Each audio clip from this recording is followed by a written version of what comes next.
Yeah, I was in the Middle East, mostly Israel, from 1983 through 1990, 91, and especially I was living in Muslim villages like Rama, Isfia. Isfia is mostly Muslim Druze. Rama was Muslim Druze, Christian. Krishna Israel and the Druze, an interreligious Odyssey. And I sometimes feel like I wrote that book for you. I was wondering, Prabhu, what was the most memorable experience from your preaching in the Middle East?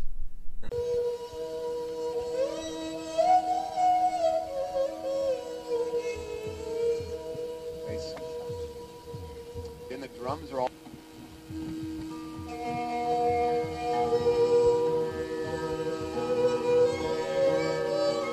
Hare Krishna, everybody. Welcome to the Living Monk channel. Today with a special guest, Dr. David Wolf, or as he's known also as Dhira Govinda Prabhu. Dhira Govinda Prabhu is an author of innumerable books about coaching, transformation, spiritual transformation, Krishna consciousness, such as Krishna Israel and the Druze, relationships that work. His PhD was actually about the chanting of the Maha mantra and the effect on post-traumatic stress disorders. And along with many other books, he is also the director and the organizer behind the Satvatove community and project here in Alachua and all around the world, with innumerable participants who come to self-realization and Krishna consciousness. Thank you so much, Prabhu, for joining us. And today I wanted to touch a subject matter which very inspiring for me and for the viewers on my channel. Is a big portion of that is preaching to the Muslims or different religions or different interactions that sometimes they seem to be very confrontational or even like arguments or challenges. And I got in touch with you actually from the book that I read about Krishna Israel and the Druze in around 2013, and that's, I think, when our relationship started. And since you a major part of your devotional life too happened in that field in Israel and the Muslim countries and preaching to the Muslim people, our brothers and sisters, and in general, I guess day to day too, you interact with many instances that they a bit challenging, confrontational, and communication, right?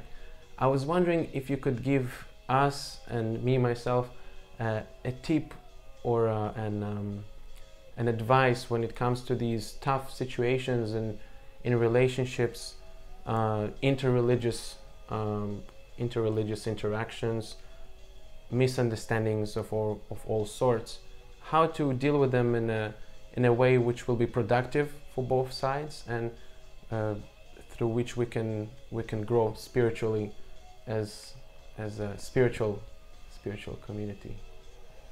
Thank you, Ramachandra Prabhu. Yeah, I was in the Middle East, mostly Israel, from 1983 through 1990, 91, and especially my last 2 or 3 years there. I was living in Muslim villages like Rama, Isfia. Isfia is mostly Muslim Druze. Rama was Muslim Druze, Christian, Arab Druze in Isfia, and then in Rama, Arab Christian, Arab Druze, also Arab Muslim, and so I was living with the Islamic population for years, and it was such a especially enriching time in my life.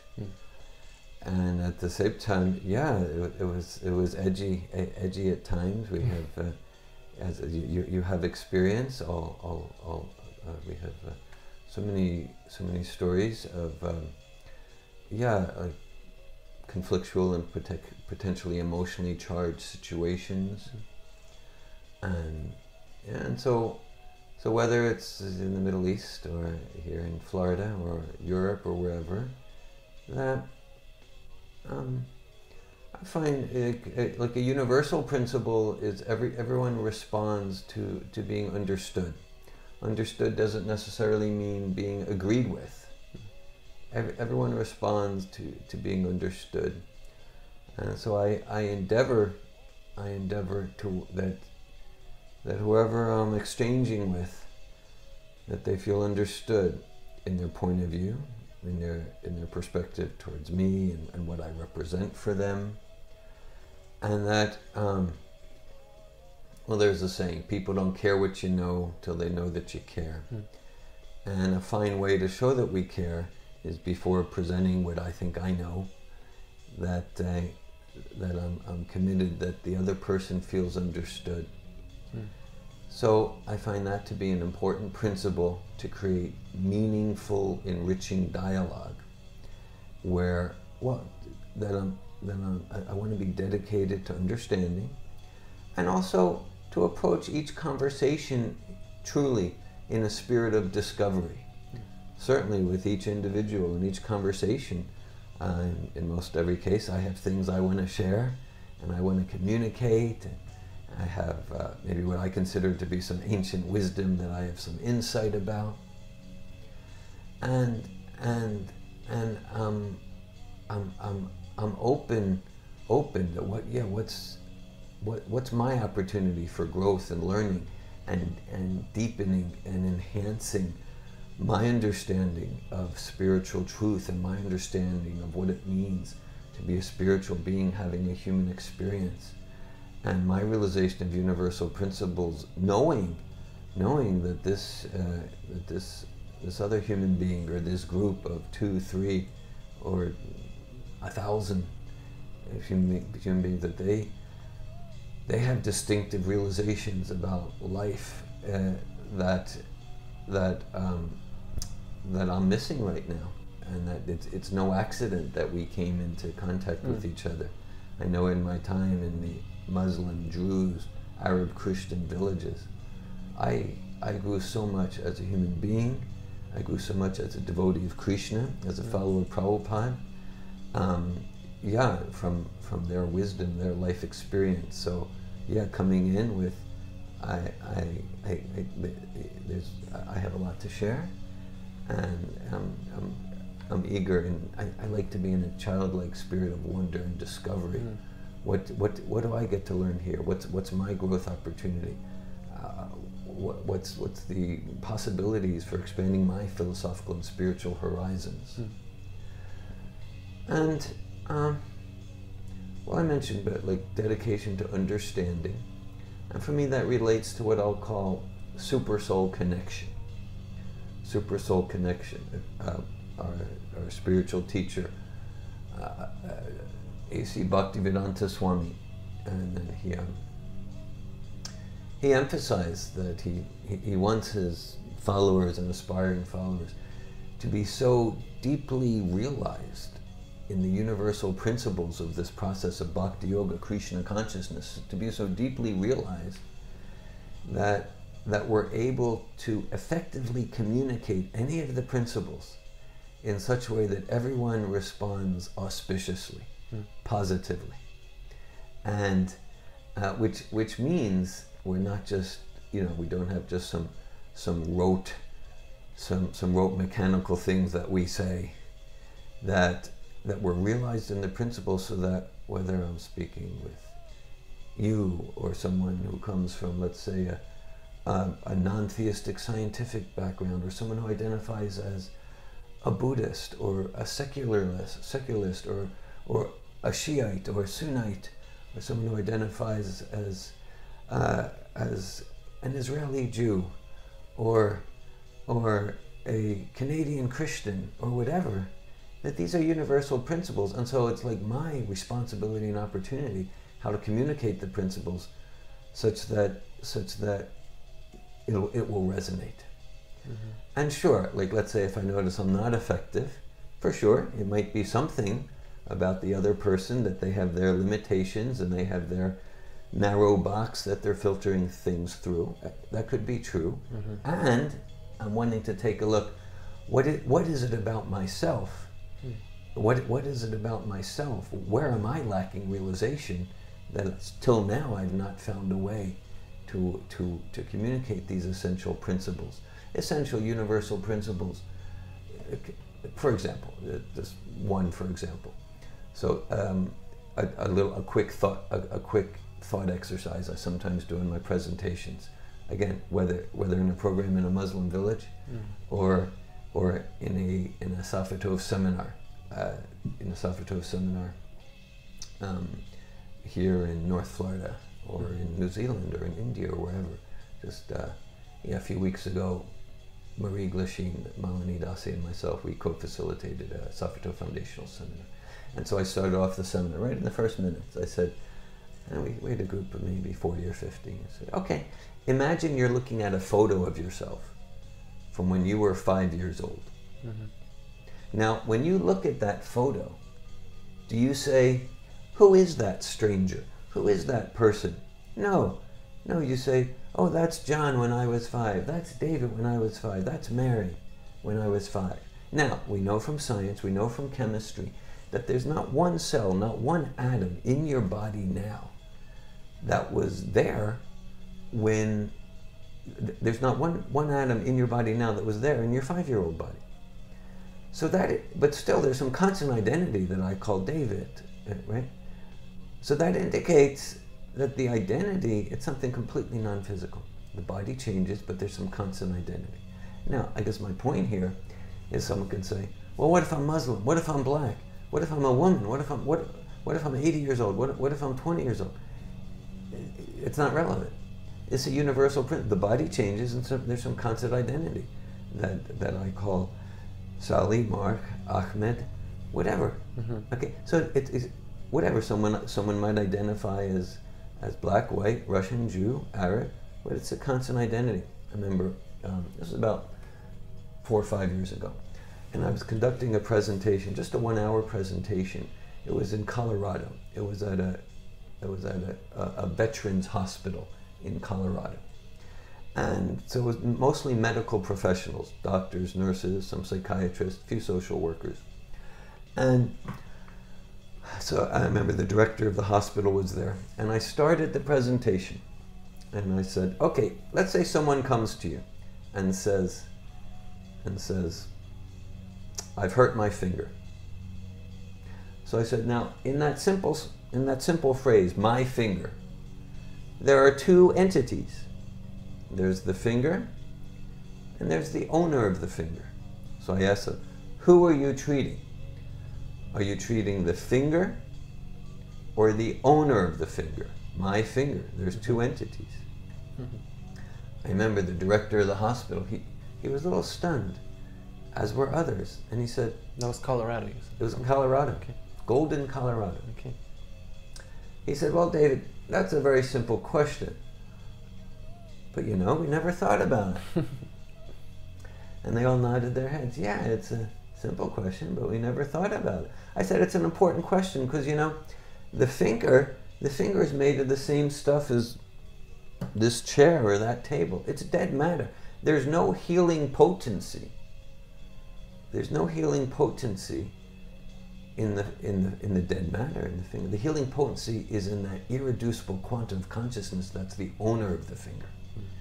And that's how we be. So these are universal principles. I think it's safe to say I'm never interested in someone joining something or someone converting. I'm interested in dialogue. I'm interested in dialogue, in deepening understanding of truth. I understand me better, I understand you better, I understand philosophical truth better. I have a refined, more nuanced understanding in my conversation with you about what's temporary, what's eternal, what's relative, what's absolute. And then that's success. That's success in human relationships. And then in that deeper understanding of, okay, like you mentioned about the Muslim villages. Right, so, okay, most everyone there, they accept with a lot of emotion and devotion, Allah Akbar and Abdallah. Inshallah. Yeah, right. So, God is great, and I am a servant of God. Okay, right. So, that's universal agreement. So I'm excited about that realization. And so we would present Srimad Bhagavatam, Bhagavad Gita, with that sort of focus when we would be speaking to the Druze. And so I would often quote, Dehinosmin yata dehe komaram yovanam jara tata dehantara praptir dirastatra namuyati. As the embodied soul continually passes in this body from childhood to youth to old age, the soul similarly passes into another body at the time of death. And so we would present this from Bhagavad Gita to the Druze, and they would say, who revealed this? Who revealed the secret wisdom to you? Because they fully embrace the principle of transmigration. But they're very secretive. They needed to be secretive to kind of protect their communities over more than 1,000 years. I remember from the book that actually the verse in the Bhagavad Gita about changing of the dress is the exact same analogy they use. Yasyanti nirnani yatavihaya. Yes, yes. It's amazing. I too, I can very much relate to this, because many viewers, they misunderstand my notion going to these controversial, like talking on this seemingly controversial topics and interactions with the Muslims or Christians or Jews, or so many different videos you can find on the channel. It's not to convert. It's to show this not just human but beyond human, spiritual interaction between spiritual beings. And I find it so inspiring. And what you're doing here in Alachua and all around the world, speaking about the Satvatove, when we speak about the Satvatove community, how many centers are there that the Satvatove programs are happening there? 0. In the sense of, we have no physical facility. Okay. And, you know, sometimes there's talk of having a physical facility. Okay. But, you know, like you're here, you're living in my home, in my office in my home, and we conduct sometimes Satvatove programs here. We conduct Bhakti Yoga programs here. So when we think of centers, viewers might think in terms of like a physical headquarters facility. Okay. So like Malini, Marie Glasheen and I, we co-direct the Satvatove programs, and she lives here in Alachua, about a few miles away. We've conducted Satvatove programs in maybe about 15 countries. 15 countries. 15 countries. And in recent years, there's Annette Bonomo, Anandini conducting Satvatove seminars in German, in Switzerland and Germany. And we've conducted seminars in recent years in Czech Republic, Russia, New Zealand. Even Russia, wow. Even Russia. There was no language barrier in none of these countries? There was a lot of language barrier, and it worked wonderfully anyway. It worked wonderfully. Ahaitukia pratyata, right? That's I mean, there's no material obstacle can get in the way when we're clear intention on the spiritual platform in service to superconsciousness. Yes, I conducted seminars in Moscow and Yekaterinburg in the summer of 2001, and then Marie and we co-facilitated a Satvatove Foundational Seminar in the summer of I'm going to say like in 2016 in Nizhny Novgorod. And these were because like pretty much no one there spoke English, so we did it through full translation. We had some and in this Nizhny Novgorod seminar, practically everyone in the course was like a PhD in physics, quantum physics. There was one woman, she was not in the science field, she was like the top media personality in Nizhny Novgorod, television personality. So we did all through translation, and I liked your reference there, Ahetuke Pratyata. And just because everyone was so sincere that even though the language was bumpy, the transformation of consciousness, the self-realization that emerged, the pulling of the weeds from the garden of the heart was profound. was so profound. Yeah, thank you. I can really much appreciate and relate to that too. Here, experiencing the Satvatove community and interacting with you, associating with the members, tremendous effect on my personal consciousness and growth. Thank you so much, Prabhu. And if the viewers would like to get in touch or read your books, how they can get maybe a copy of one of these books, or get in touch with you personally or the Satvatove community? Sure. Okay. I welcome viewers to write to me personally. My email address is davidbwolf@satvatove.com. davidbwolf, that's the middle initial is B as in boy. It's 10 letters, no spaces, no E at the end of wolf.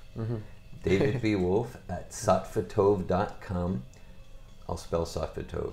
S as in Stephen, A, T Thomas, V Victor, A, T Thomas, O, V Victor, E. 9 letters. davidbwolf@satvatove.com. And yes, and we have like relationships that work, the power of conscious living. We have this in English and in German and Czech translation. Anandidi translated into German, and Ladini Shakti Dasi, Helena Pakarova translated into Czech. And we still have copies of Krishna Israel and the Druze and Interreligious Odyssey. And I sometimes feel like I wrote that book for you. I met actually, I met a person specifically in Israel that read this book, and he feels inspired to translate it into, is there Druze language? I don't remember. It's basically Arabic. Druze first language is Arabic. Yeah, so he wants to translate it to Arabic, so perhaps we can help with that. He was very inspired. I'm inspired to hear that. Also, there's the Satvatove website, satvatove.com. Satvatove.com, okay. Yeah. I'm going to link all the links and Prabhu's email address so you can get in touch and acquainted with this wonderful process down in the description section. Thank you so much for watching. Thank you, Prabhu, for having me here and sharing everything. Thank you. Hare Krishna. All glories to Srila Prabhupada. Jai Hare Krishna.